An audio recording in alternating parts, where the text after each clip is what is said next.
Welcome to the historic Ocean House, a luxurious hotel that pays homage to New England's golden age of hospitality. With timeless elegance and renewed civility, this treasured resort is the setting for our special broadcast of the Ocean House Author Series. Each program features nationally best-selling and award-winning authors in a salon-style conversation, hosted by Ocean House owner, actress, and best-selling author Deborah Goodrich Royce. WCRI is pleased to partner with the Ocean House to present this ongoing series which brings you the best and the brightest of the literary world. Now, let's take you to the Ocean House.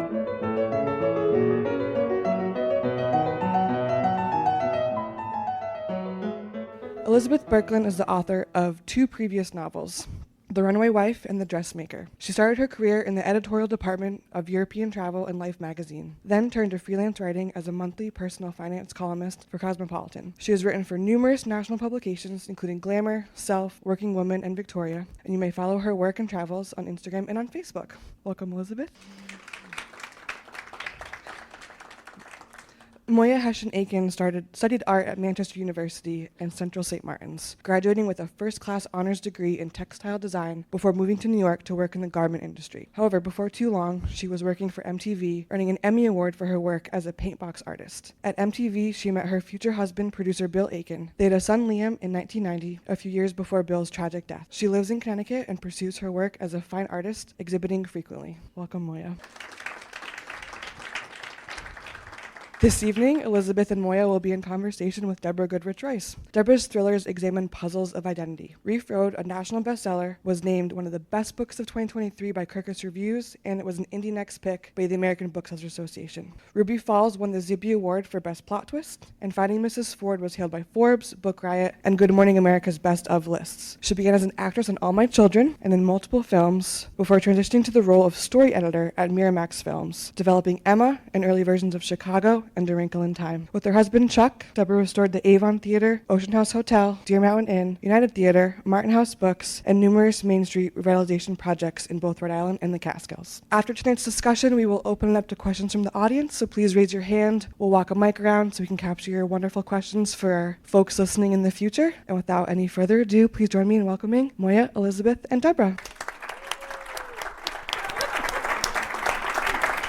So I'm especially thrilled tonight to have you both. I've known you each for different lengths of time and in different arenas of life. And I think one of the things we don't talk about enough, and we can talk about tonight, is the chapters of life. And here we are at a not a first chapter, let me put it that way. And I think it's just really exciting to think about how our lives do go on and how we do have new creative endeavors. So thank you. Speaking of which, I always like to start by asking the authors to talk about their books. So Elizabeth is here with a novel, Moya is here with a memoir. We're going to get to, what is alike and what is different about these books. But Elizabeth, why don't you give us a brief kind of elevator pitch on what your book is about? Sure. And you can hear me, right? Yeah. Okay. Yes, my book is about Northern Light in Provence, about a woman named Elsa Erland who leaves her coastal, chilly, freezing cottage in western Greenland, and she's a translator, and she is asked to translate the work of an elderly poet who lives in Provence.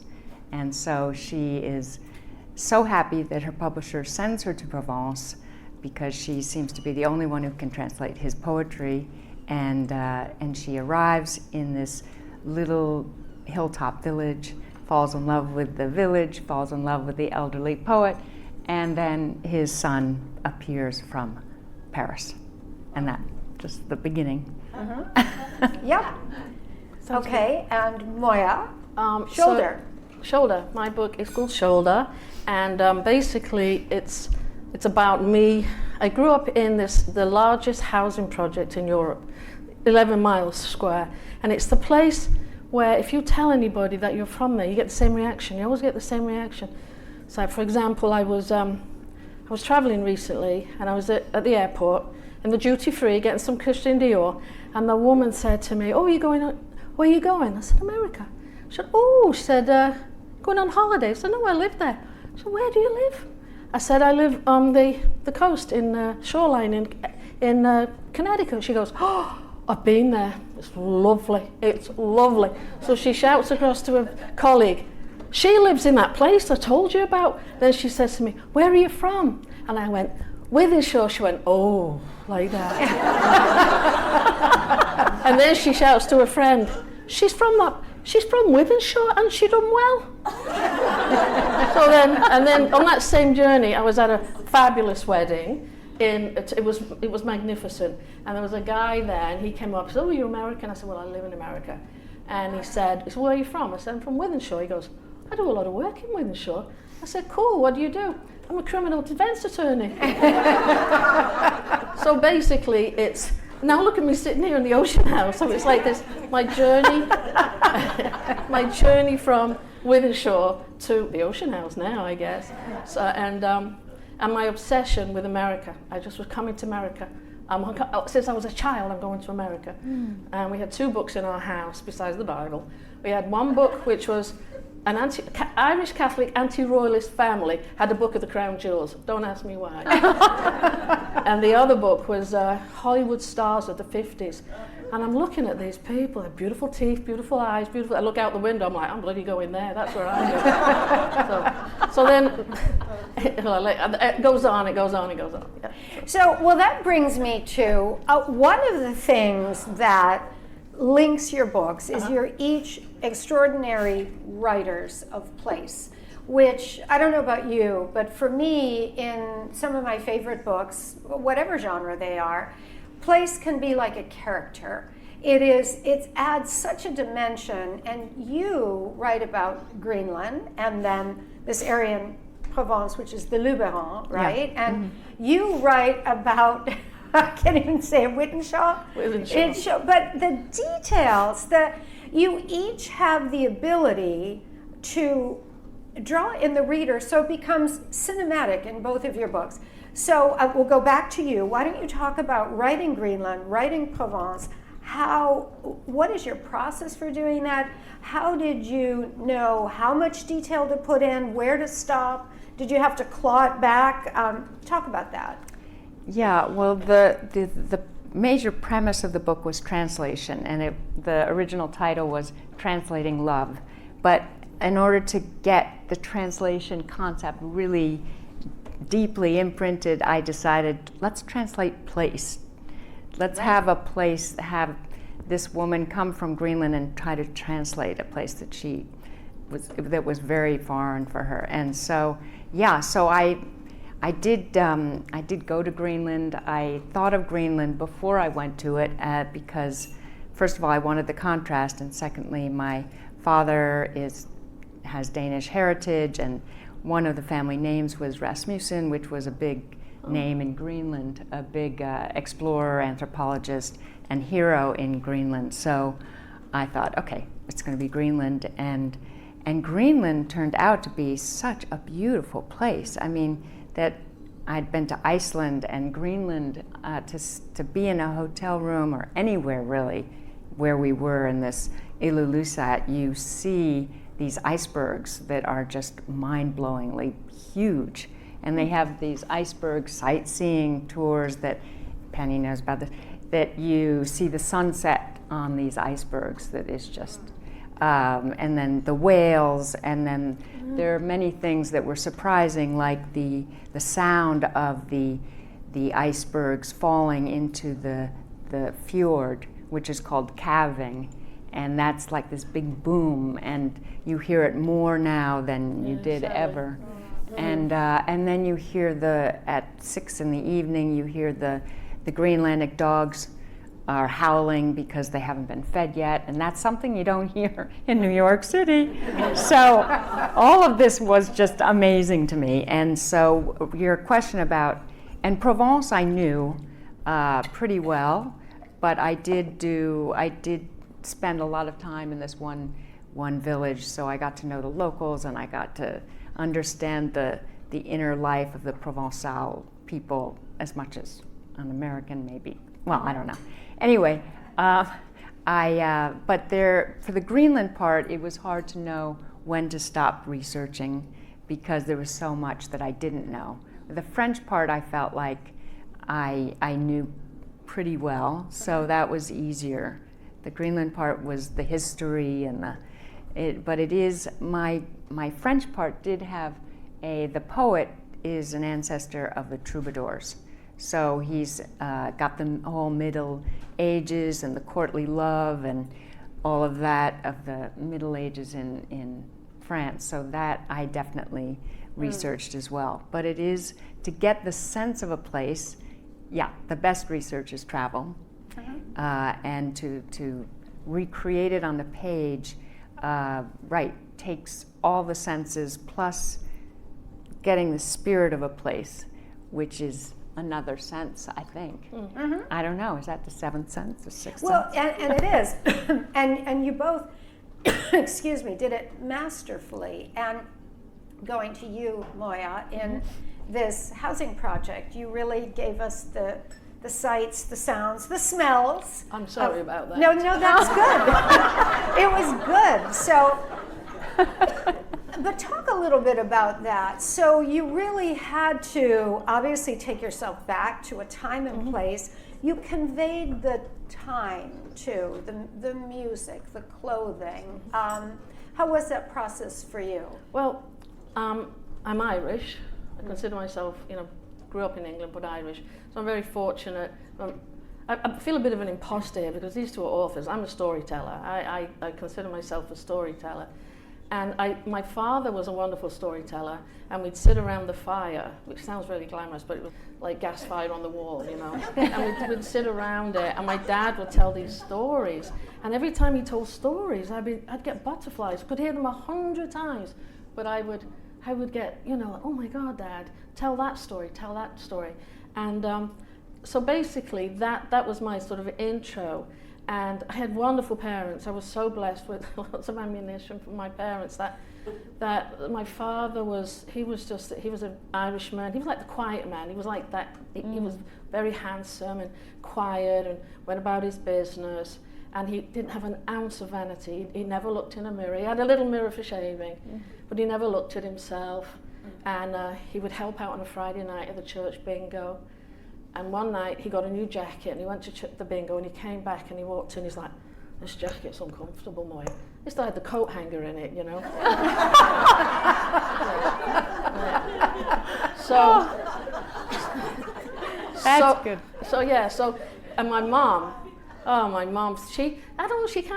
she was a bit naive, shall we say. And I remember watching a television show with her, and it was Germaine Greer and the female eunuch and all, Women's Lib. There was two lesbians on the show. Mum was like, "They're Lebanese, those two,"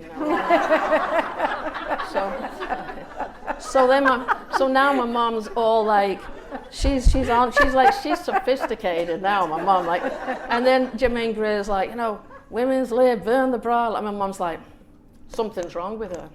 Something is wrong with this woman, Moya. Look at her. She's on drugs." And I'm like, so then she gets a contraceptive and she takes a pill. My mom's like, "Told you. Drugs. Knew it. And she would be kind of like quite naive in a lot of respects. She didn't really, a lot of respects. So one time I'm there and I was in America and I said, "No, I can't get my whites like you get them." She said, "It's the washing powder I use. I'll send you some." Like, okay. Every Sunday, without fail, I would talk to my mom. "Hi, Mom, how are you? Did you go to Mass?" "Yeah, I did." "What Mass did you go to?" "I went to 11 o'clock. "Did you get the washing powder?" "Didn't get it, Mom." Next Sunday, "What Mass did you go to?" "Yep, 11 o'clock. This went on for about 2 months. Then eventually, I got this box that is like shredded to pieces with a DEA stamp on it. Oh. Right? So my mom called. She's like, I called my mom. She's like, "Did you get the washing powder?" I said, "Yeah, I did, Mom." I said, it was confiscated, it was destroyed. The DEA, that's heavy, Mom, that's the Drug Enforcement Agency. She said, "Tell them to give me a call, I've got the receipt." I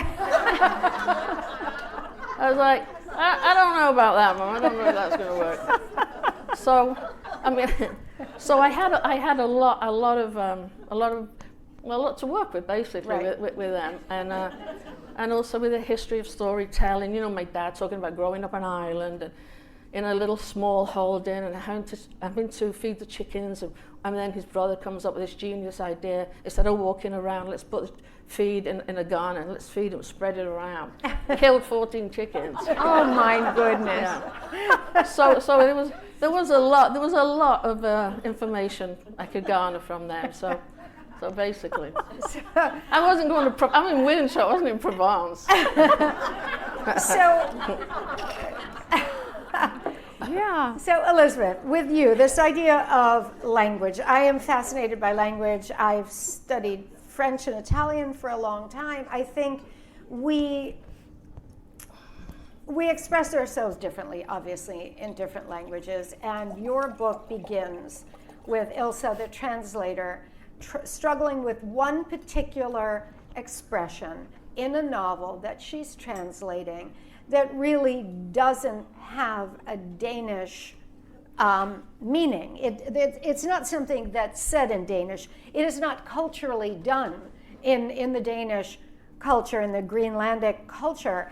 And I thought a lot about that because really that is the key of language. And was that really the genesis for this novel for you to explore from that point of view? Not from that one phrase, Right. that expression, but I just chose that expression as an example. There is a book that I ran into called the Encyclopedic Dictionary of Untranslatable Words. Oh, God. That for any word that defies easy translation. So, and I've read a lot of, as we all have, a lot of translated fiction, and I've always wondered how close is this translator to the author's original intent, and what have they made up? What have they skipped? What have they made up? How have they changed the manuscript? And and I have seen with different translators different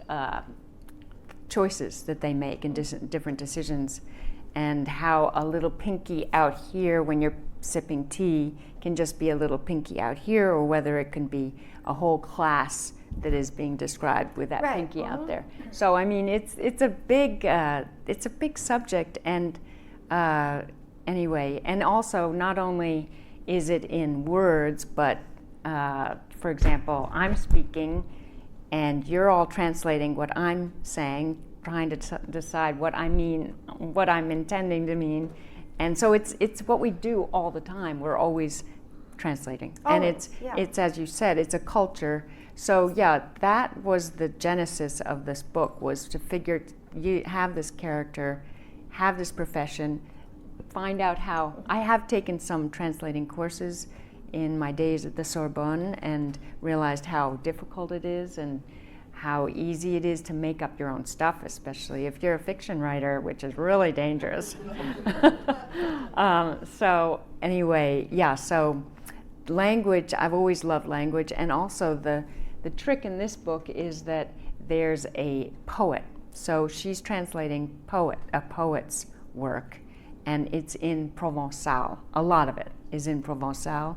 So that's a whole nother dialect that so she convinces her publisher to go down to Provence to triangulate. That's what she said, to have the author, the book, the text, the author, and the translators, to get that 3D kind of dimension on all the words. And each word is chosen so carefully in the poetry world that it's even more of a challenge. So yeah, that whole world fascinates me. I love word origins, and every word really is an exploration. If you start digging, it's an endless excitement, really.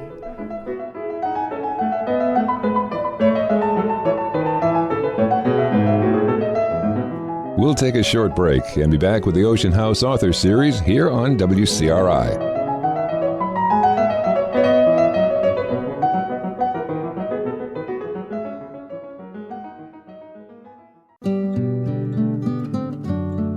The cold and blustery days of winter, when New Englanders are holed up with nowhere to go and nowhere to be, are the perfect time to curl up with a good book. So this holiday season, if you have someone in your life that enjoys whiling away the hours by getting lost in the pages of a novel, why not present them with a book by hotelier, actress and nationally best-selling and award-winning author Deborah Goodrich Royce. Start with Deborah's latest thriller, Reef Road, a publisher's weekly Good Morning America and American Booksellers Association pick. This true crime-inspired novel of suspense and high society in Palm Beach probes unhealed generational scars in a wrenching and original work of fiction. To learn more about the fascinating life and times of the author and her other page-turning mysteries, Finding Mrs. Ford and Ruby Falls, visit DeborahGoodrichRoyce.com. Any book lover on your nice list would be thrilled to receive a novel penned by Deborah Goodrich Royce. Available wherever fine books are sold.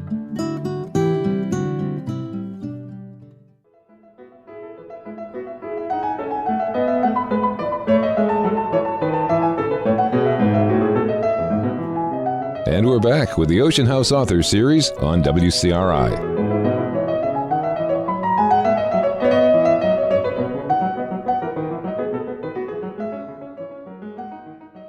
Speaking of translation, so you said you are Irish, but really you grew up your whole life in England. And we in the United States refer to ourselves as being, well, I'm Italian, or I'm Irish, or I'm this, or I'm that, when it might be hundreds of years. Where, oh, maybe not in your case, in England. So, but talking about, again, this concept of translation and being in, from one culture in another. So you really grew up feeling not English? Totally, absolutely. I was told 100 times, you're Irish, you're Irish, you're Irish, and I was like, okay, sounds good to me. But it was at a time, it was a little difficult because when I was growing up, it was when, well, Irish people and Ireland generally were scorned upon, especially like in England and especially like in working class areas. And my mum, you know, we kind of kept it quiet, so we had about a 4-foot St. Patrick's statue in the window like this, you know, so it wasn't that discreet. So, but my father was born and bred there, and strangely, it was a little sad really, because he kind of disguised his accent, which was a little strange, until he came to visit me in America. And that was the other thing about coming to America for me. It was people were so welcoming, like, oh, you're Irish. I am that, I am. I just got off the boat. Oh, yes, that's me. Oh, yes, diddly I. At top of the morning to you. Right, and people were like liking it, you know. And then my dad comes over, who's very softly spoken, and you know, you didn't hear his accent. And then suddenly, I'm like, we got on the reviewing stand at St. Patrick's Day. My dad's sitting there. And like all the people are going, there was a black person with a green nose. Oh, be Jesus, he's not an Irishman. I'm like, what's your problem? And he's there, and he's all Irish, and it's like a revelation. It's a revelation, you know. And my mom, born in England, but she was more Irish than anybody, you know. We had a whole bunch of these people. It was crazy. They come, oh, God love you, how you doing there now? Oh, be Jesus, you know. Like freaking shamrocks everywhere, you know. Yeah. Well, it's very much done here. Right. I mean, we do hold on to our ethnic origin, no matter how long it's been. Right. So you each have a point in your novel in your memoir, where you come to America, where your protagonist, Ilsa, goes to Provence, and it's a repotting in a new place, and it's a discovery or a rediscovery of aspects about themselves. So why don't you talk about how did you structure that, Elizabeth? So when you're thinking of this novel, and she really is, for a while, completely in Greenland, immersed in French poetry, having her friendships, her relationships, familial with her mother and father in Greenland, her cat, and then at a certain point, off she goes to the south of France. How did you create that? How did you know when you wanted to do that and where? Well, speaking of mothers, my mother said she was in Greenland too long. And she said, just everyone start on page 62, which is when she's in Provence. Oh, okay. But anyway. I thought you meant literally, like. Mothers can be tough. She's tough. Anyway, so, and also my Not well. So she did have a point, because my editor too thought that the Greenland part was longer than it should be, and so that was the part that I cut back. But I was so enamored with Greenland that I had never been there, and I just still think it's such a place that we should all go before there's a direct flight, which is coming up. But anyway, in terms of structure, I did feel that there were 3 parts to the book, and that there was the Greenland part, and then the part 2 was the discovery of Provence and discovery of who she was in Provence, and then the 3rd part, which I won't give away, is another part. And but in both places, well, really the second part is really where she finds herself, and thanks to her travel and her discovery of who she is without the influence of the parents and the small town and all the opinions of everyone else that everyone else has formed of her, she's able to make the right choices for herself, which you find out in the 3rd part. Okay. So it was like that. Yeah. And so Moya, you always wanted to come to the United States, and against all odds, because you talk about yourself as not really a gifted student, although you were gifted in art. You really seem to have had this fortitude to figure out how you were going to get where you were going. So will you talk about that a little? Well, I like I say, America was just this place. That was my goal. I went to art school, but I'm not sticking around here. I'm going to America. But just before I came, I had a friend she was traveling the world. She was from New Zealand, and she was going to America, and she was continuing traveling.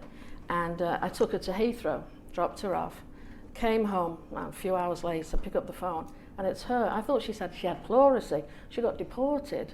So she got to the airport and was sent back. So now, and I'm coming over, I'm following, I'm like, oh, I'm coming to America. And I was so scared, because I was illegal. I was like, but I'm coming there, I'll make it work. And I had $350 in my pocket. I got a one-way ticket. I had my mom and dad put their life savings in a bank account so I could show I had money. Then I transferred it back, so it looked like I had a reason to come back. I mean, there's life savings, but $5,000 or something. And then, so I came to America, and initially I got a job in a bar, and it was so scary, not being legal, and it was terrifying. And my first week at this bar, and I was like, oh, be careful with the immigration raids and all of this. And I was putting glasses on this shelf. I'm there putting glasses, and these 2 men came in, and they're like, hi, is the owner here? I'm like, no, sorry, he's not here. And they go, immigration. I was like, oh shit, So I dropped the glass, of course, a big giveaway. And I shouted to the bartender, Martin, the most off-the-boat accent, Martin, these 2 gentlemen here were like, So Martin's like, oh, how you doing, fellas? Great to meet you. And he's going like this to me, Oh, shit. So I thought, I've heard that they wait outside the building. Oh. Yeah. So I thought, I had watched Jimmy Cagney movies, and in those movies, the church is a refuge. There was a church around the corner. So I go to the church. I'm like, oh God, thank God, thank God. I'm kneeling there and I'm praying, and then the door opens and another waitress comes in. She watched Jimmy Cagney movies too. And then another one comes in, and then one of the bartenders, Colin, he comes in, and we're all there. Goodness. And he kneels down and he goes, Holy Mary, Mother of God. And we're like, yeah, I nearly myself. Like, oh, you're in church, stop it, So it was America was everything to me, and still now to this day I can't believe I'm here. I marvel at it, I love it, I just love it, and I'm so happy I made that journey, because I just was accepted.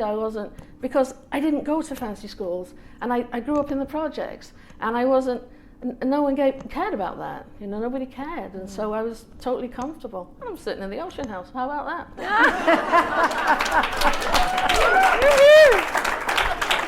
American story. So, let's talk about death. You each have it in your books. I am in a year My mother has died, and an old friend has Oh, died. sad. And I had a friend say to me recently, as I am this is a year of doing death for me. And a friend put it so beautifully. She said, you are in that liminal space right now where the veil is very thin. And it is. And it is a sad place to be, but it's also a very powerful place to be. It has been truly an extraordinary year. You each, you in fiction, Ilsa has lost Jan, which is an important point in the novel, and you begin your memoir at the funeral of your husband, and of course you come back to that. So I'm going to start with you. Why? It is one of the seminal life passages that we all go through. So how did you decide and what to put in and when? And Yeah, it's interesting how it comes. Something's beeping a little. It's interesting how it comes out as a fiction writer, how all of a sudden you create this character and then all of a sudden her brother, and it's in the first few pages so it's not a spoiler, how the brother there's loss in her life. But it's also the catalyst often for change, and she's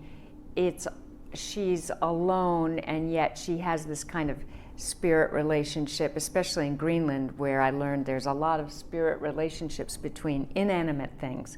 And the chairs, there's a lot of that going on in the world of the spirit world in Greenland, from the Inuit culture.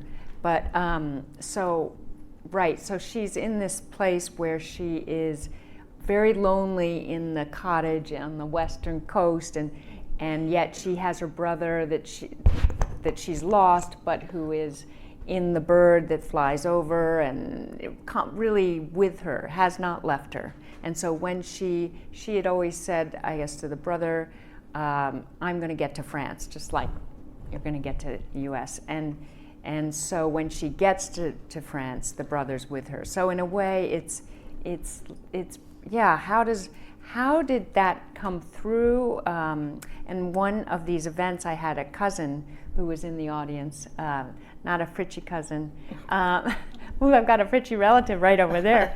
And it was a cousin who said, wow, you wrote that. That must have been about my sister who had died young. And I thought, wow, maybe, that probably was why I wrote that, because it came from my past and affected me, but I wasn't even aware of it until so many things one discovers when one writes a novel about.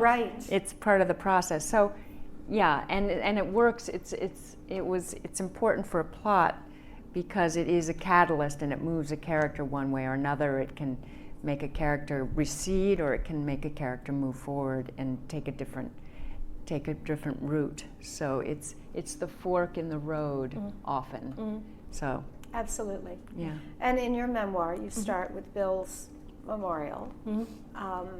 Was that why you wrote the book?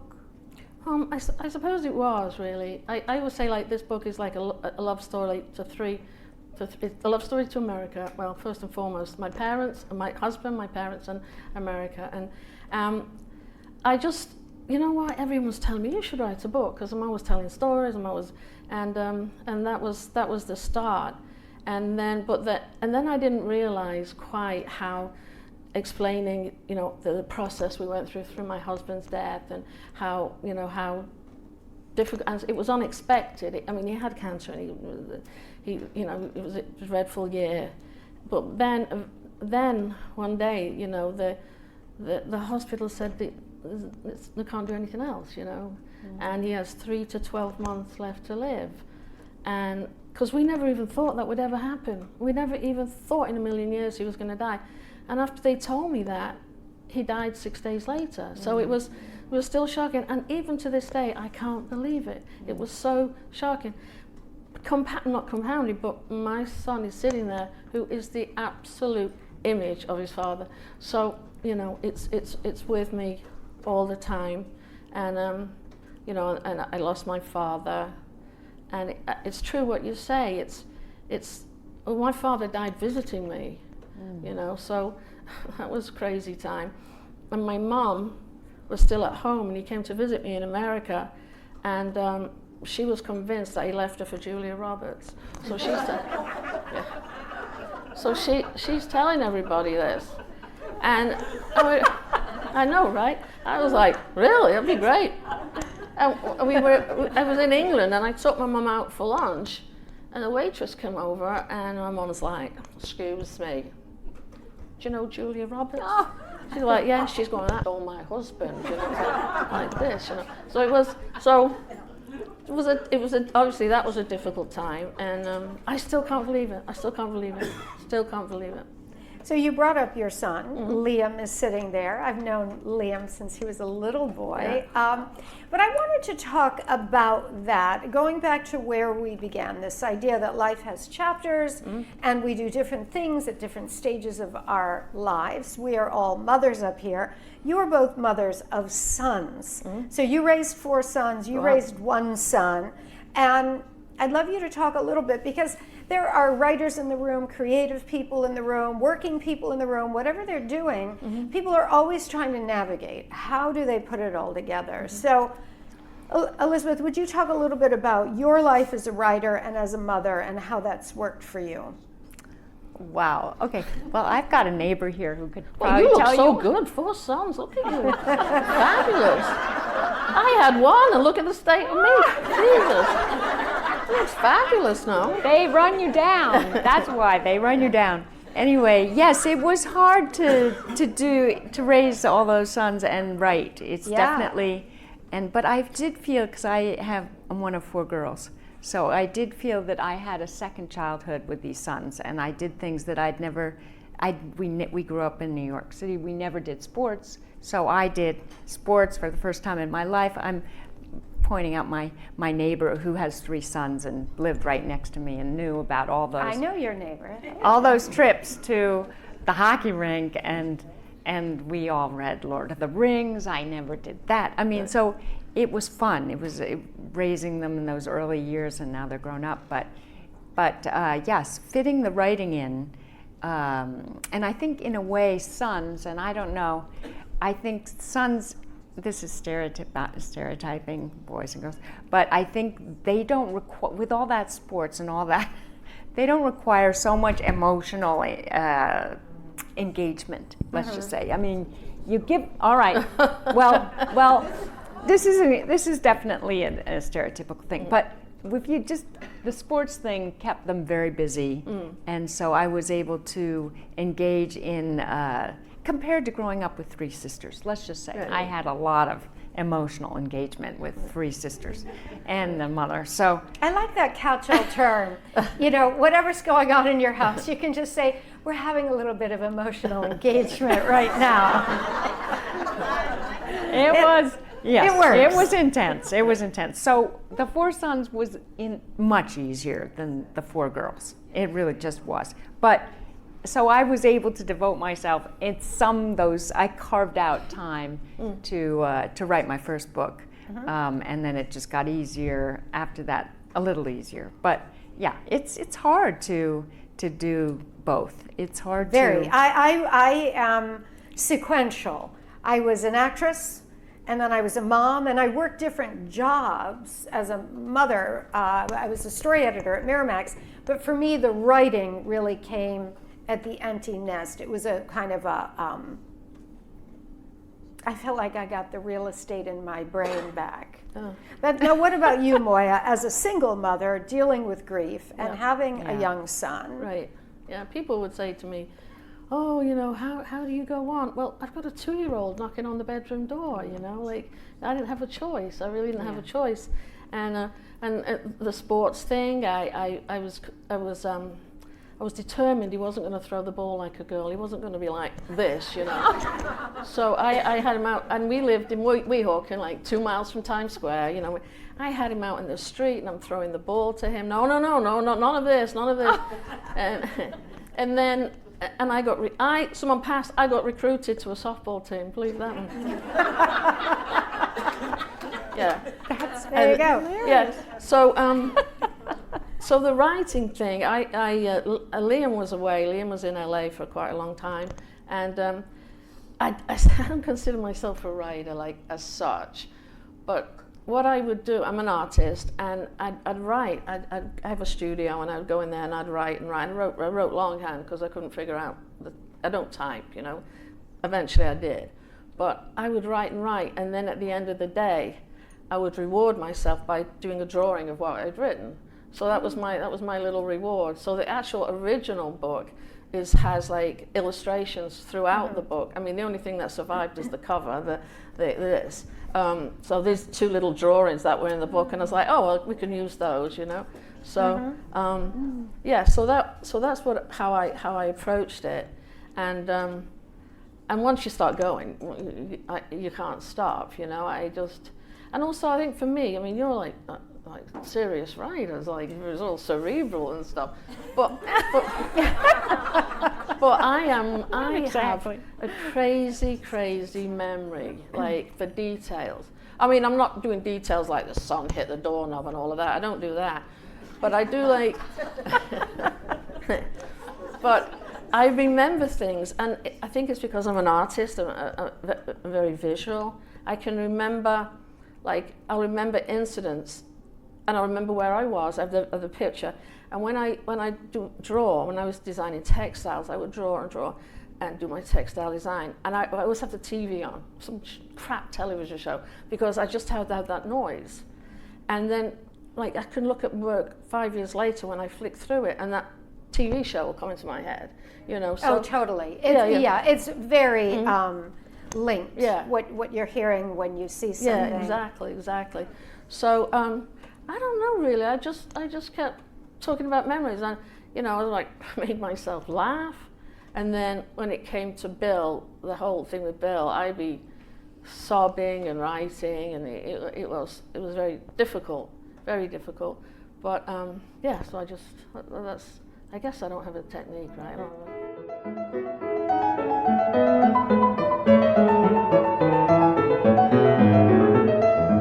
We'll take a short break and be back with the Ocean House Author Series here on WCRI.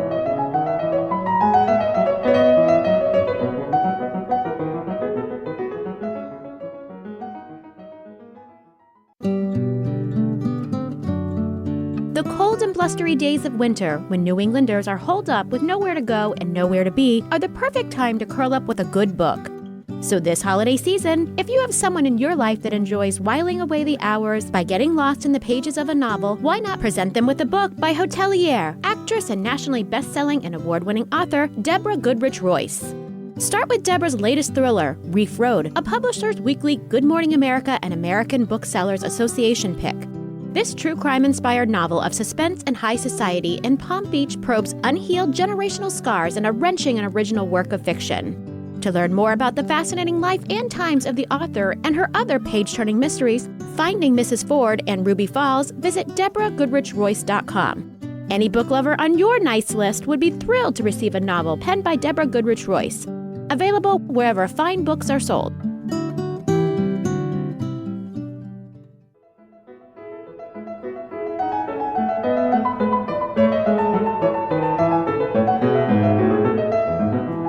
And we're back with the Ocean House Author Series on WCRI.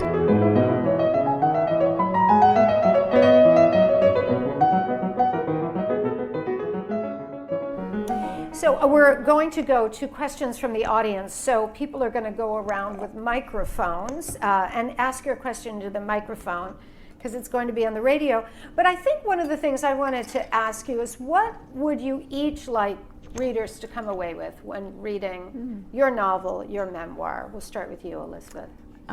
So I guess, first of all, it would be a nice thing to do, spend time doing, and spend time. I'd love people to come away liking my characters and living with my characters and continuing wanting to know more about my characters. I'd love them to enjoy the process.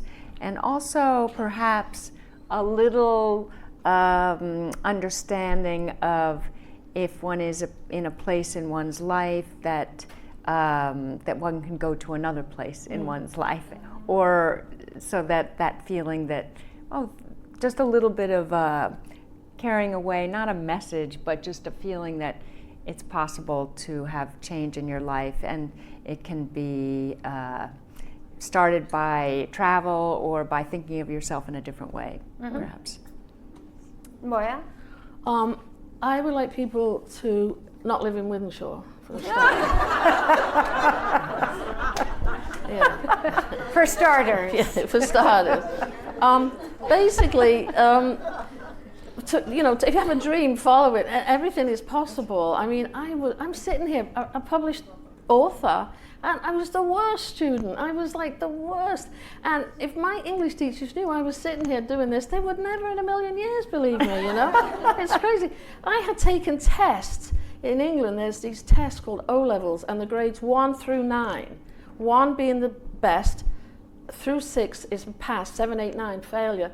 My results came back. I took 8. I had 8 grade 9 and 1 grade 1. Failed a lot. My mum's like, I got 1 in art. My mum's like, you didn't do very good in art. You only got 1 out of 10. I was like, oh, she doesn't realise. Yeah. It didn't deter me. And coming to America, so I would like people to laugh, actually, because there's kind of a lot of funny stories, and that's very important to me. I do like to see the humor in things. Always, like even like the saddest things, even like the most difficult times, like when my father died, and he died here, and I had to arrange to have him shipped back, and then I got a message from mortuary shipping, and they called me. They left a message saying it's mortuary shipping. I was like, and this is could you call me back? It's Catherine. So I called back, and I'm like, hello, I believe you have my father there, and they're like, I need to speak to Catherine, and they're like, oh, Catherine C or Catherine B. I was like, I'm not sure. So they put me on hold, and the music was Only the Good Die Young, Billy Joel. Yeah. And I'm thinking, what's next? Leader of the Pack? Jesus, this is crazy stuff. This is crazy stuff. I just had to bring my mother's remains back from Florida, and my mother was cremated, and so they do this whole thing where you have to go through TSA pre-check, in through the TSA, and you have a whole protocol to take them out, and I was highly emotional, but it was ridiculous because it was a box with my mother's remains going through it. I was like, so if you could just, yes, yeah. So there's an absurdity to these situations. But also, someone actually, I was giving a talk recently, and someone saying, well, how did you know? How did you get to this, and how did you get to that? Because my parents, all they wanted from me was to behave myself, which was an impossible task. But I ended up at like the top art school in the world, and I'm like, yeah, I'm there. But it wasn't like, that's what I want, but it happened, and I had really good guidance. I had people that guided me and suggested it, because I couldn't think of it myself. So I'd be like, oh, that's a good idea. So I think I would like people to know that if you have a dream, you just go for it. Just people tell you no all the time. No. People tell me no all the time with this, trying to get it in bloody bookstores, and it it is a bit deflating. But just resilience, persevere. Persistence. Yeah. Okay, questions from the audience for anyone up here. So I just wanted to say congratulations to both of you. Your books sound wonderful. I can't wait to read them. I actually have a question for Liz. I'm very excited about your third book, and I feel very lucky that I was able to go to your book event for your very first book, The Dressmaker, which I loved. So if it's as good as this, you guys are going to love this book. I can't wait to read it. But I have sort of like, maybe it's a little technical question. I was thinking about this all day, that how in the world, and Deborah sort of spoke about this a little, I know your 4 boys that you raised. My son was good friends with one of your sons, and how does a mother with 4 boys, that's a lot, I only had 2, find the time and to write, and what is your technique? Do you have are you a writer that maybe every day you set out a certain amount of time and that's your time, or you block time, or is it like an organized schedule? I'm always curious in the process of how the actual writing gets done. I'm so glad you finished the question like that, because I thought you were going to ask, and this is because I'm the humor thing, I thought you were going to ask, how does a mother of 4 boys write a sex scene? Always hard, yes. This is much easier. I'm a widow. Don't talk about that, please.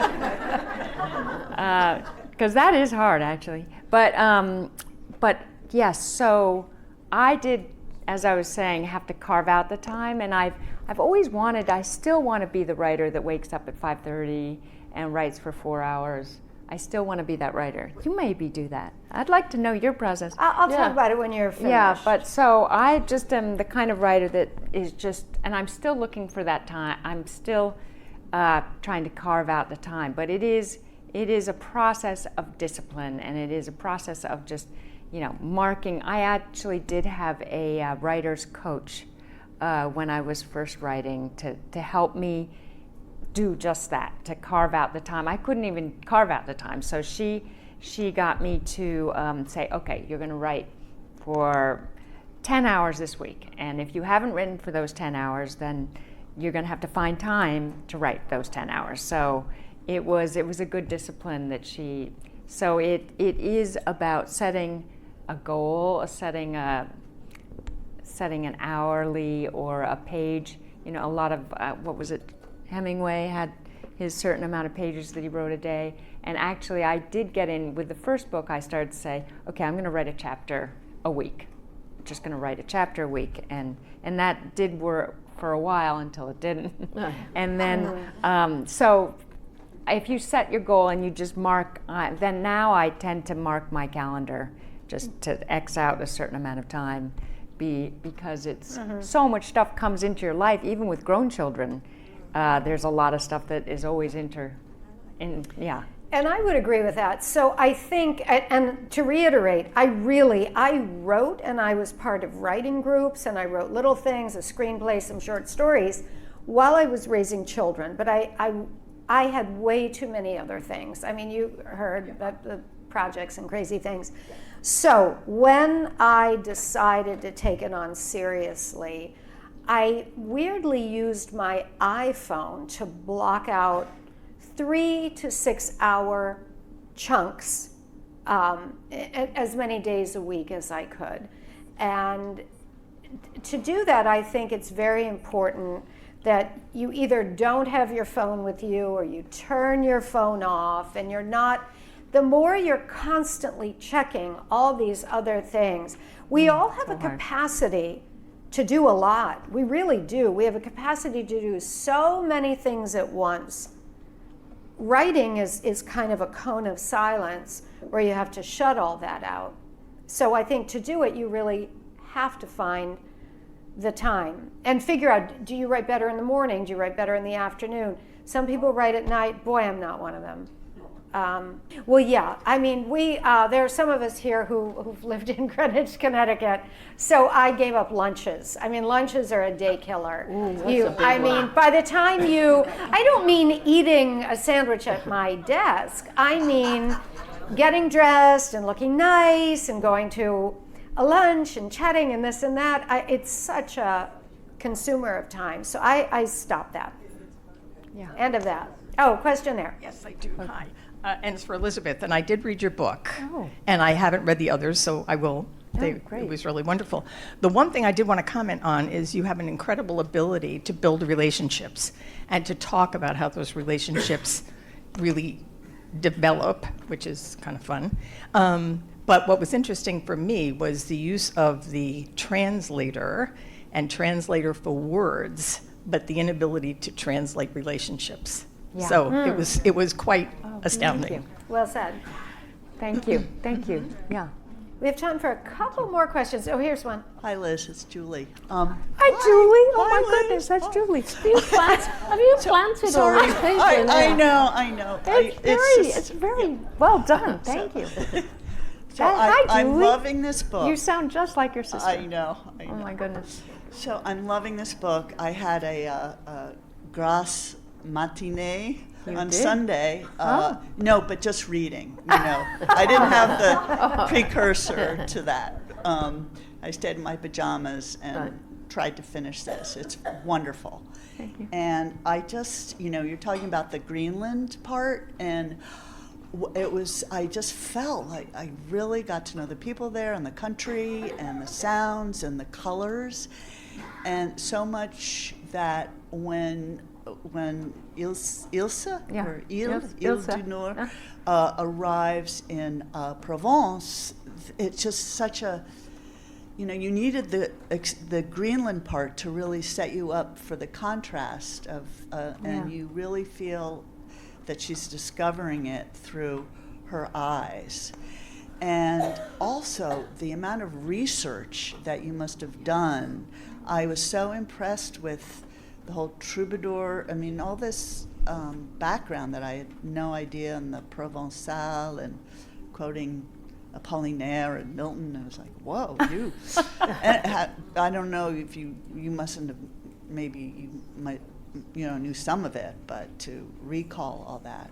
Anyway, I learned a lot, and good. You write beautifully. Thank you. I have 15 pages left. Oh, that's so cute. Thank right, you. Thank you. So nice many to hands. see you. Many hands. All right. Hi, I actually have a question for Moira. Thank God. So I was actually quite fascinated by, during the talk, several times you said, I'm not an author.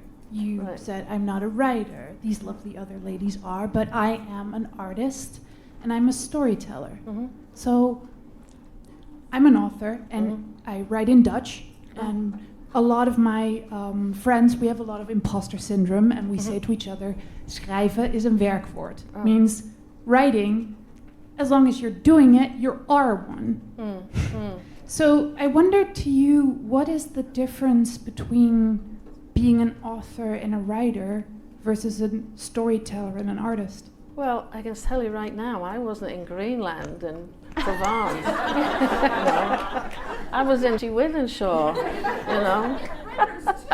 yeah. Well, I think it's.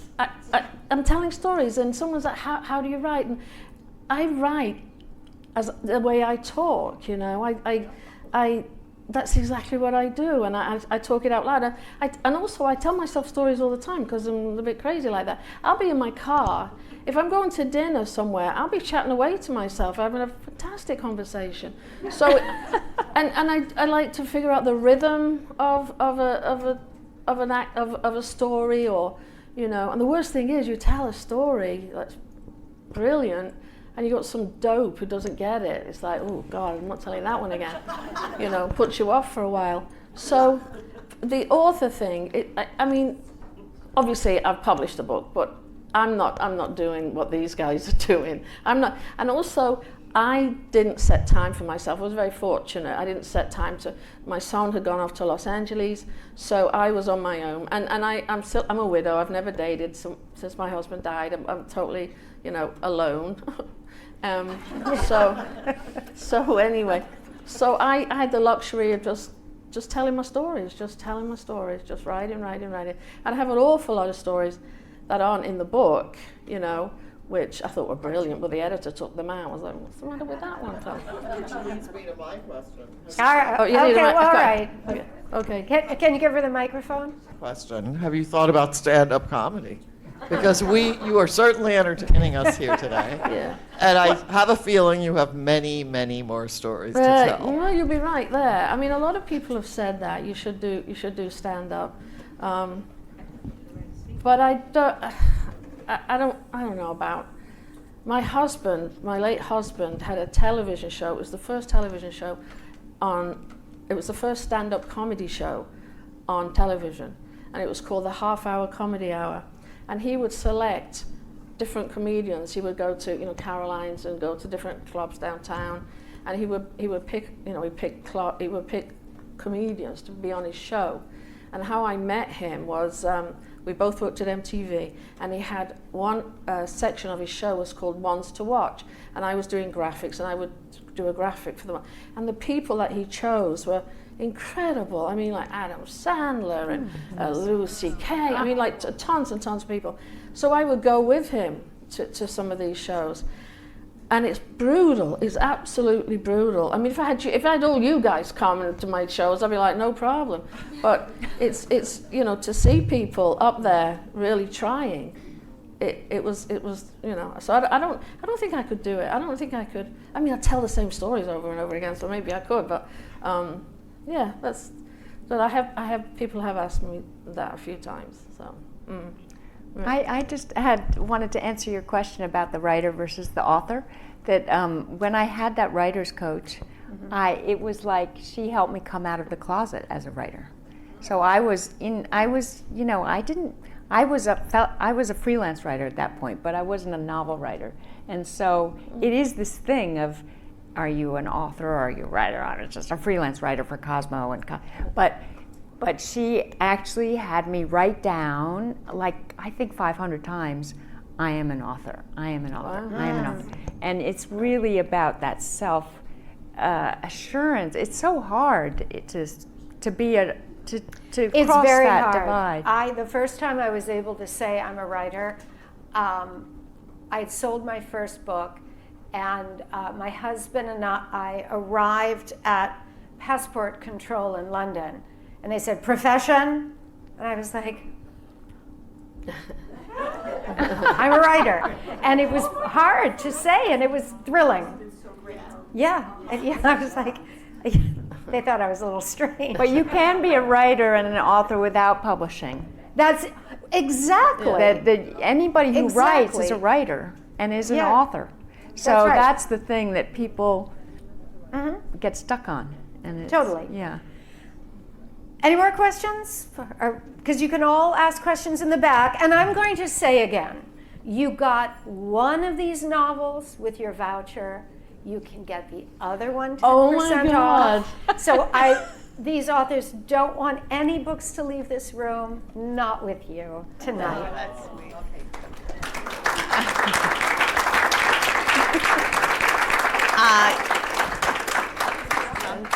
I have a question for Moya. And I've had the luxury of knowing Moya now for many years, and yes, she is hilarious. But this woman has accomplished so much, and she is very modest, and she has traveled around the world.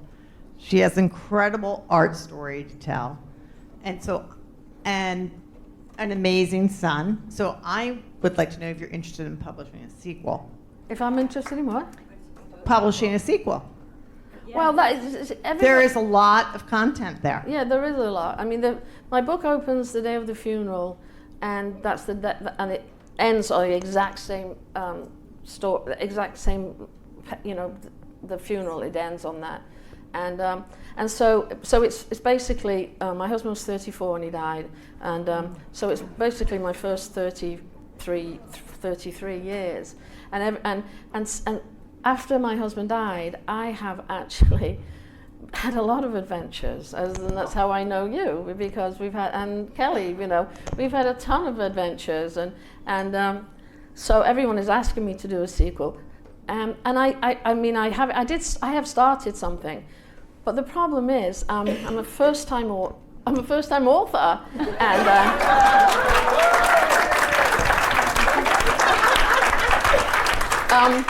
I'm a first-time author, and it's a pretty small publishing house, and it's been very difficult to get it out, and it's very grassroots. It's, you know, and I've learned a lot of what we did wrong and what I've done wrong, and how you're supposed to, you know, get it to these places 3 months before it's published and all of that. So I think if I did it, it would be different. But at the same time, it's a little soul destroying when it's people. I mean, I literally have walked down the street and people have stopped me. I was in a restaurant last night and people said, "Oh, I read your book." I'm like, "How the hell did you know me?" You know, but so it is a little soul destroying when, you know, when it's not getting out there. To be honest with you, and So maybe if I did a sequel, it might light a light on this one too, you know. So I think I will do a sequel. Like I say, I've started it, and it's a much, much, much different. Firstly, I'm not living in Wythenshawe anymore, and it's a much, much different story. You know, I mean, crazy things have happened, and exciting things have happened, and I've been incredibly blessed. Even though it all stems from a tragedy, I've been incredibly blessed. I've led the life that I have. So I'm still thinking about it. We'll see. I think it was definitely a sitcom with your parents. Oh my! Thank you all for coming. Thank you both. Thank you. Thank you. Thank you for joining us for this special broadcast of the Ocean House Authors Series with Deborah Goodrich Royce. Please tune in each month as we'll bring you a new Ocean House Authors Series highlighting nationally best-selling and award-winning authors in a salon-style conversation. Hosted by Ocean House owner, actress, and best-selling author Deborah Goodrich Royce. The WCRI is pleased to be partnering with the Ocean House to bring you this ongoing series highlighting the best and the brightest of the literary world. Thank you once again for joining us. And in the words of Margaret Atwood, in the end, we all become stories.